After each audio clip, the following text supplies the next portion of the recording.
Одоо 37,800 хүнийг ажлын байраар хангаж ирсэн энэ томоохон салбар байсан бол өнөөдөр одоо 3,000 хүрэхгүй хүнийг ажлын байраар хангаж байгаа салбар болж унсан байна. Энэ бол энэ салбарт бол дийлэнх нь буюу 80 гаруй хувь нэмэгтэй хүмүүс ажилладаг.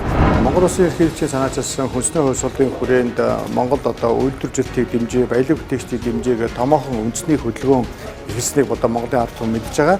За энэний хүрээнд бас үйлдвэржилтийн байнгын хорооны гишүүдтэй өнөөдөр 4 дахь удаага ажиллаж байна. Өмнө нь аль үйлдвэрүүд дээр ажилласан. Энэ удаа хоёулын үйлдвэрүүд дээр ажиллаа. Одоо 37,800 хүнийг ажлын байраар хангаж ирсэн энэ томоохон салбар байсан бол өнөөдөр одоо 3,000 хүрэхгүй хүнийг ажлын байраар хангаж байгаа салбар болж унсан байна. Унсан шалтгаан гэх юм бол мэдээж одоо импортын хямдхан бараанууд Монголд маш ихээр орж ирдэг. Мөн хуучин хувцас маш ихээр орж ирдэг. Гэх мэт олон бэрхшээлүүдийг ярьж байна.